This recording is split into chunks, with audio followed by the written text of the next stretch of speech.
Okay, this is episode 95 of RV Dreammaker.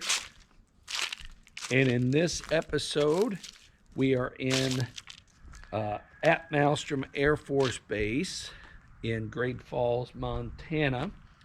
Devin got us on the base because of his military, with his retired military and his ID and stuff. And so first we went to the Lewis Clark Interpretive Center, and then from there you just walk down the hill next to the Missouri River. We checked out one dam and then went to the springs, and then after that we went to we drove to about 10 or 15 miles out of town down the Missouri River to another dam and walked out to Sulfur Springs, which is where Sacagawea, or Sacagawea, like Devin says in the video, where they gave her some of this spring to drink, and it supposedly healed her from her sickness, whatever it was. And then after that hike, the next day after that hike, we went back up the river to the Ryan Dam, which was huge and really neat. It was a huge dam that they built on top of the actual Great Falls. And then we filmed at the Air Force Base. They had a bunch of planes out there, and we filmed each one of those planes and what they do and that. So hope you enjoy this episode.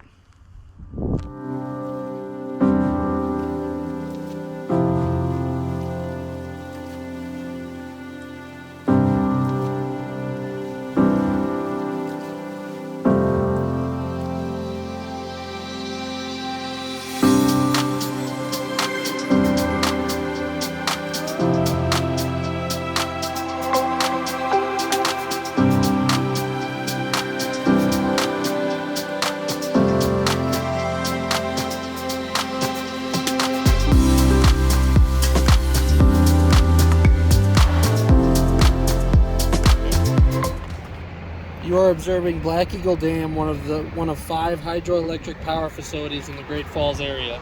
The first dam constructed atop Black Eagle Falls was a timber and rock crib dam built in 1890. It was the first hydroelectric dam built in Montana and the first on the Missouri River. The dam helped give Great Falls the nickname the Electric City. A second dam was built in 1926, which was not removed and was submerged in the reservoir. The second powerhouse was constructed at the time, moving from the south side of the river to the north, where it can be seen today. The ruins of old powerhouse can still be seen on the close edge of the falls. Black Eagle Dam is 753 feet long and 26 feet high. The powerhouse can yield up to 14.5 million kilowatts annually. There it is. It's pretty cool looking.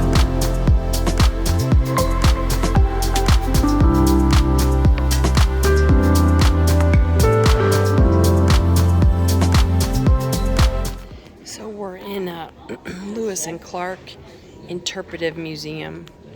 It goes all through here. It's actually free today because it's their anniversary of the museum. And they have people who have done reenactments of it and stuff, but it's definitely very interesting if you ever come to Great Falls. It's huge. And then there's a sulfur spring trail where how do you pronounce her name? Devin said Sacagawea. Sacagawea. Devin said that we say it wrong. Where they gave her water and it healed her. We're going to do that tomorrow.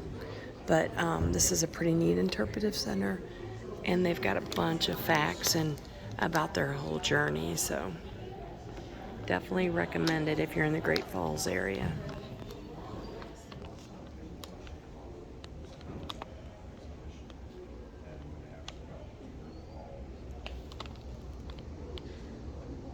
Screw.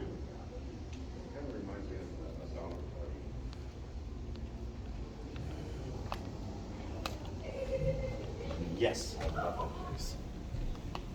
I love that place. My church. Yeah.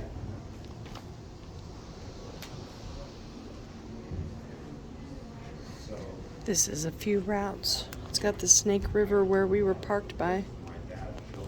But so this is a whale vertebrae. It's a vertebrae of a whale. So crazy.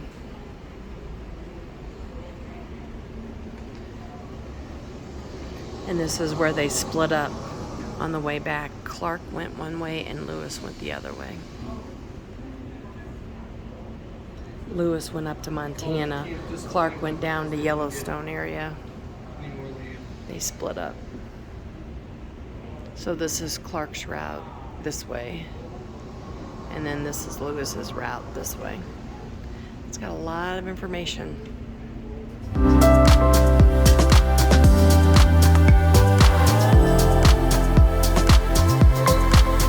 This is the Lewis and Clark Honor Guard, so they reenact stuff.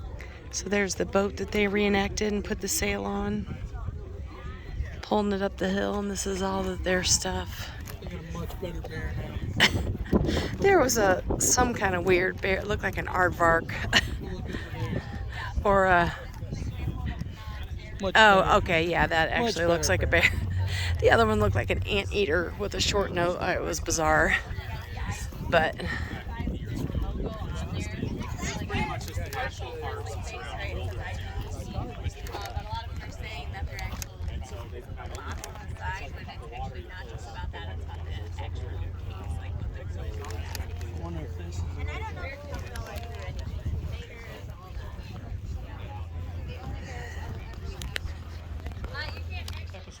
These are cliff swallows. Ranging from Arctic Nests. regions to the tip of South America. Those are cliff swallow nests. We're walking to the spring. Devin said that it feeds the smallest river in the world. But there's the nest. This is down from the Lewis and Clark Interpretive Trail. Yeah, look at this spring. It looks like an underwater garden. Yeah. This is giant spring. Bubbling up. And you can see them right there. And there All the and there. plants. It's beautiful. Devin said it feeds the smallest river in the world, but we're not sure where that's at because this is actually the Missouri River. Unless Maybe they consider that a that's river. considered a river. Well, read the signs over there. Yeah. It's gorgeous.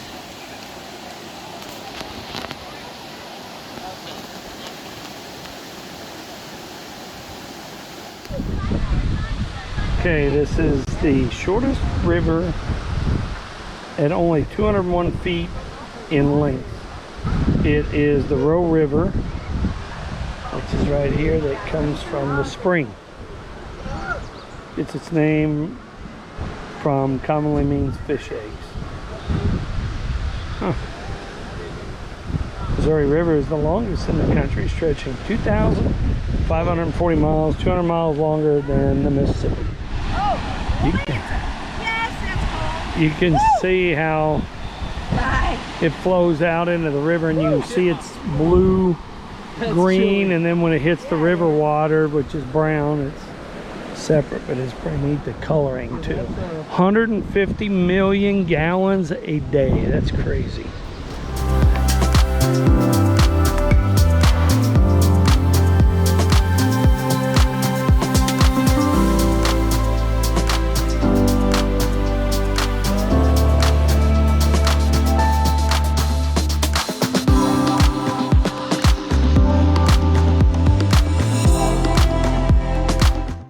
Okay, we are at Sulfur Spring Hiking Trail.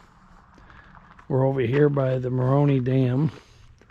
We're gonna walk all the way up to there. Sulfur Springs.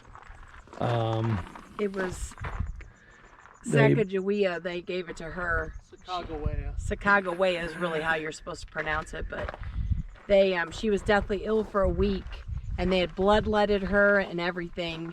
And then they brought her water from the spring, and by the next day she was totally fine. Well, a lot better, they said. So that's what it's famous for, is her healing. So Ryan Dam is the Great Falls. Oh, we may have to go down there then. Huh.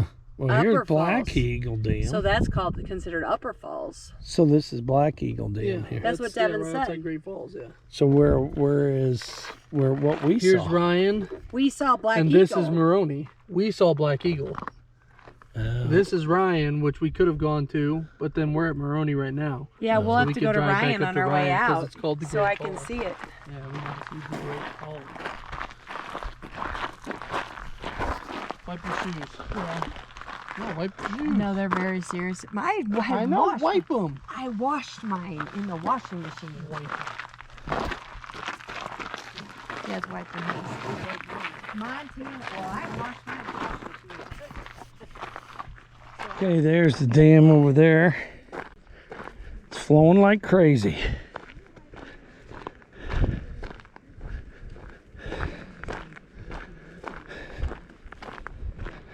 Missouri River. Get a good view here.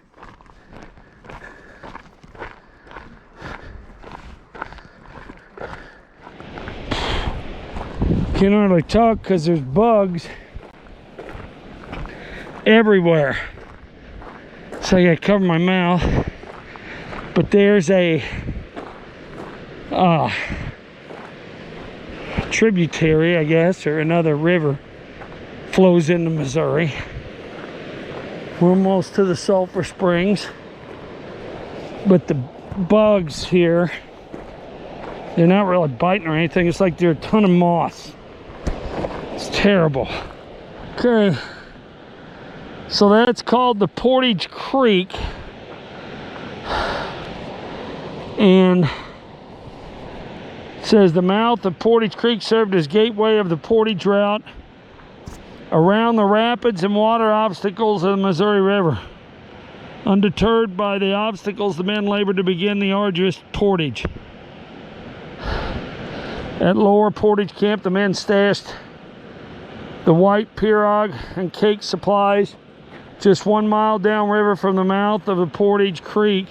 Their campsite was around the bluff and beyond your view today on private land. Corpsmen dragged canoes 2 miles up the creek to where a favorable slope allowed easier access to the prairie. The canoes and baggage were then loaded on hand-built carts for the overland passage on the plain. Rapids prevented the explorers from advancing their dugouts beyond this point, 5 miles short of the Great Falls, the first of 5 cascades. A single cottonwood tree felled at the mouth of this creek yielded 22-inch diameter wheels for 2 carts. On June 16, 1805, Captain Lewis, returning from his reconnoiter of the falls, rejoined Captain Clark downriver from here and found the Indian woman extremely ill and much reduced by her indisposition. Having walked by the spring earlier, Lewis suspected its medicinal waters might help the ailing Sacagawea. Lewis dispatched several men to procure the water of the sulfur spring, the virtues of which I, Lewis, now resolved to try on the Indian woman.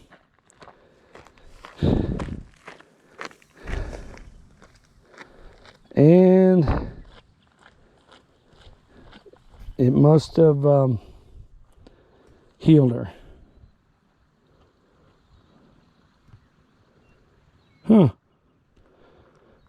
So they had apothecary bottles in 1886. Local residents lauded its great medicinal values. I can't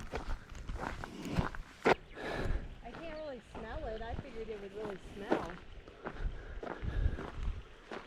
Well, evidently the local residents think it has healing powers.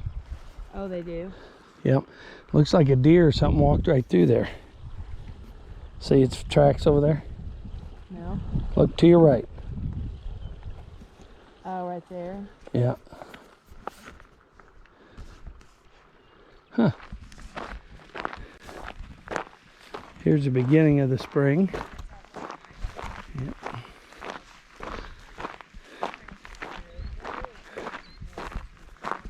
Just bubbles up from under, I guess.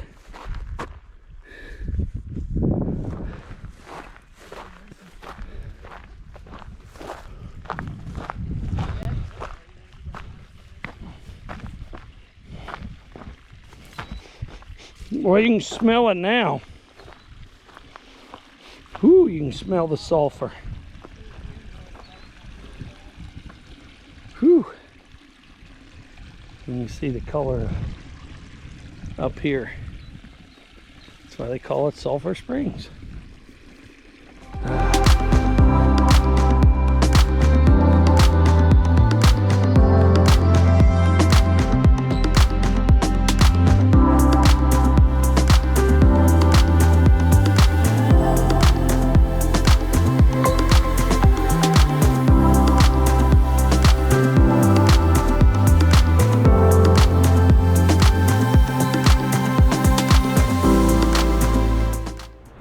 Okay, we are at the Ryan Dam now, after leaving Maroney Dam.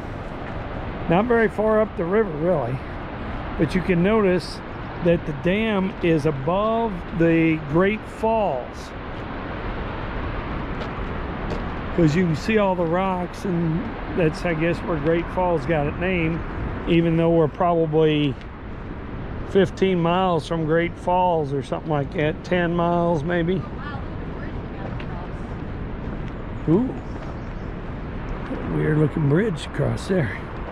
Load limit 6 people.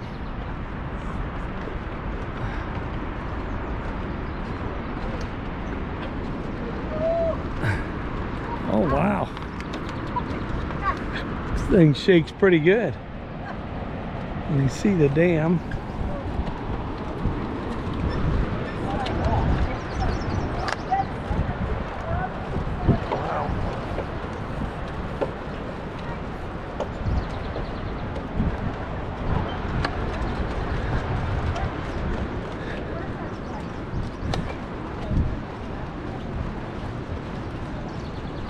Crazy it sways that much.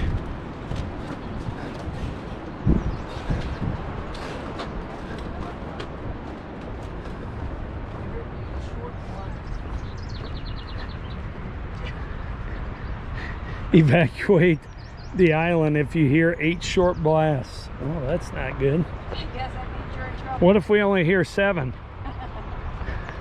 I'll be across there before the 3rd one hits.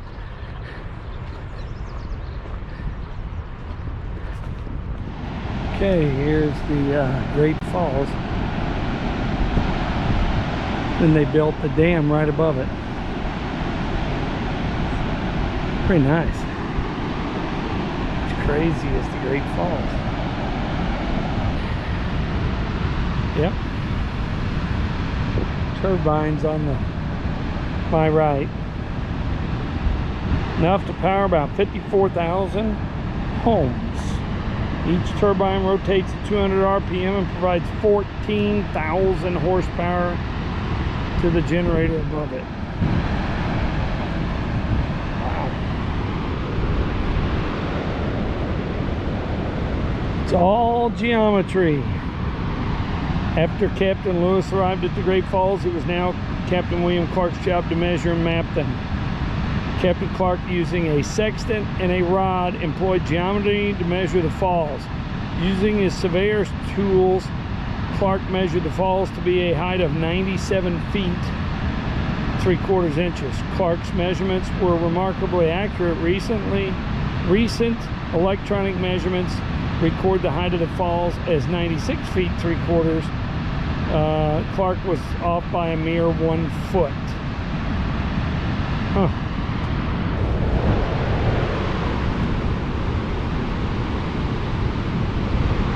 Talks about the rocks of the gorge and the falls.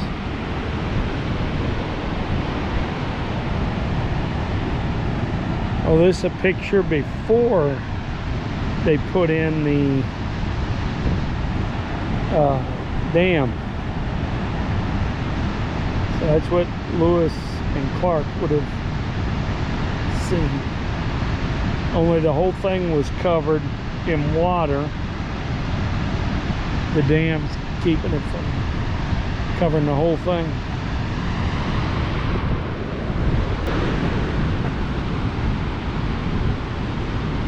Although Lewis and Clark saw the waterfalls as an obstacle, a century later others viewed it as a way to meet the region's energy needs. The natural rapid drop in river elevation provided a ready-made source of water power to spin turbines and generate electricity. The Great Falls Power Company constructed the Ryan Dam and Powerhouse between 1913 and 1915. The 1,336-foot-long dam was built from each and completed in the middle of the river. Temporary railroads were built to haul materials to the dam site. In its time, the dam's construction was unique and cutting edge. When completed, it was called Volta Dam after Count Alessandro Volta, for whom voltage was also named. The dam was renamed in 1940 in memory of John D. Ryan, Montana Power Company's first president. Northwestern Energy purchased the Ryan hydroelectric development in 2014 as one of 9 hydroelectric developments owned by Northwestern Energy on the Missouri and Madison rivers. Now, the falls, I don't want to stare at the sign. On Thursday, June 13th, 1805, Captain Meriwether Lewis came upon what he described in his journal as a sublimely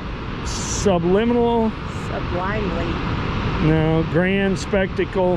He had arrived at the Great Falls of the Missouri River. The previous winter, Mandan Indian chiefs had told the Corps of Discovery that the party would encounter falls on the river. However, Lewis soon found 4 more falls upstream from the Great Falls. How they were going to get past these obstacles? For the next 3 weeks, the men portaged their boats and equipment 18 miles overland around the falls. This portage was the most grueling stretch of the journey that the expedition had faced so far.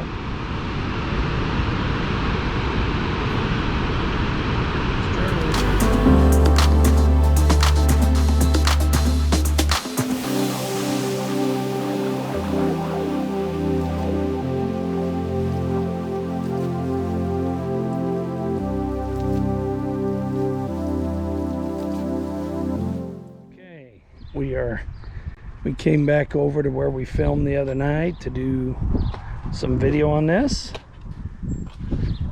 Let's see, this is a T-33A, max altitude 45,000, range 1,000 miles, speed 525 miles per hour.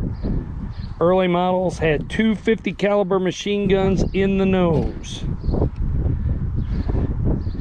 T-33 is one of the world's best known aircraft, having served more than 20 different countries for over 50 years. Many are still in use throughout the world. 5,691 T-33s were produced until production ended in 1959. T-33s flew from Malmstrom Air Force Base from 1953 to 1983 and were assigned to the 407th Strategic Fighter Wing, 29th, 71st, and 319th Fighter Interceptor Squadrons. Jeez. Doesn't look like very comfortable seats. I'm sure they have padding in them. 2 guys flying. 53,000 pounds. This is a Stratotanker KC-97G. Max speed 400 miles per hour. Max altitude 30,000 feet. Range 2,300 miles. Planes. It was an air refueling wing. Cargo. Its mission was to support Strategic Air Command's global operation of B-47 and B-52 bombers, as well as refueling other commands' fighter aircraft. The aircraft on display, a KC-97L, has been reconfigured to depict KC-97G. Okay, this is a F-84 B-24F Thunderstreak, 685 miles per hour, 46,000 max altitude, 1,900 miles its range. It's a fighter bomber. 6 50 caliber machine guns, 24 5-inch rockets, and up to 6,000 pounds of external, conventional, or nuclear weapons. Holy cow. It flew from 54 to 57 aircraft, provided fighter escort for SAC's B-29, B-50, and B-36 long-range bombers. It could also be used as a nuclear strike fighter by refueling en route to the target area from the Wing's KB-29 aerial tankers. As SAC's long-range B-47 and B-52 jet bombers became operational, the F-84Fs were relinquished to Tactical Air Command.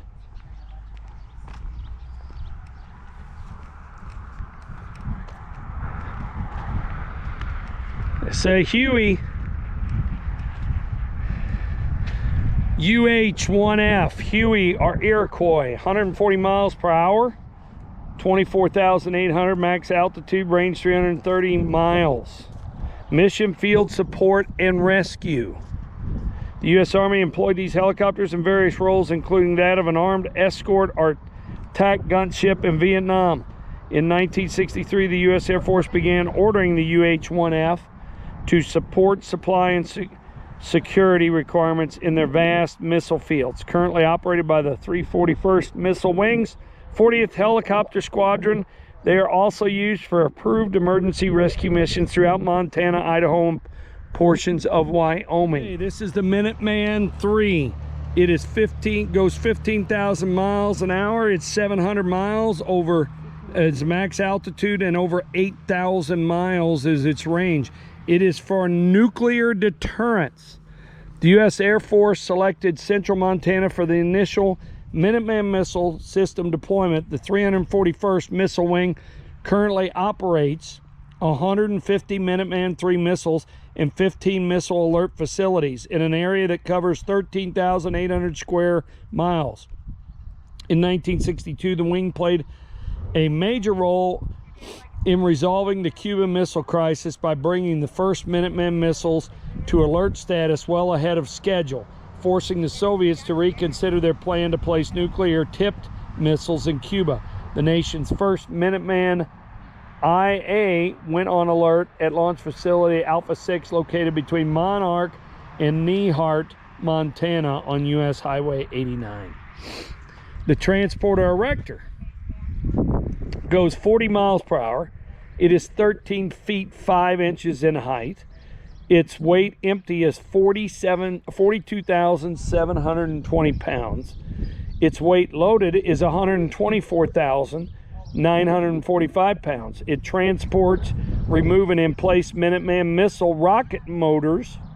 The Transporter Erector is the most noticeable vehicle in the 341st Missile Wings fleet. Designed by General Motors and Cessna Aircraft Corporations, it facilitated the movement and installation of Minuteman rocket motors downstages through the missile complex.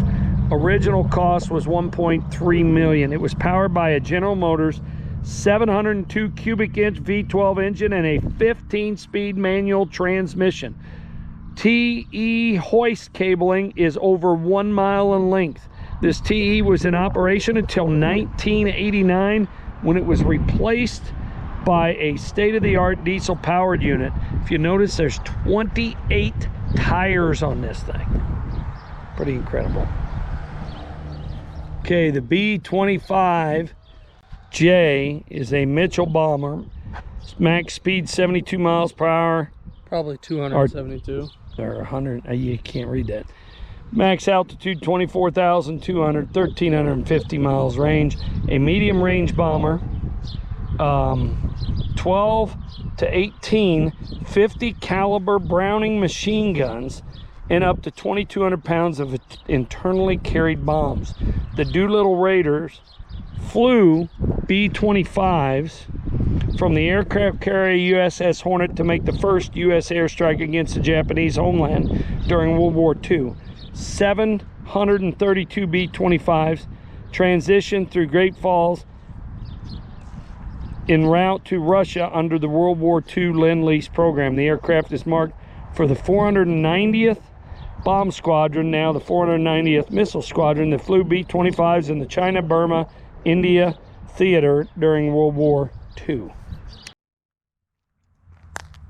Okay, I hope you enjoyed this episode, RV Dream Makers. Please like, share, and subscribe. After this video, we start getting into our videos from Glacier. So we have at least 3 of those. We're getting closer and closer to episode 100. So I'll have to check with Michelle and see if there's anything she wants to do special for episode 100. But anyway, remember, God loves you, but only Jesus can save you. Bye.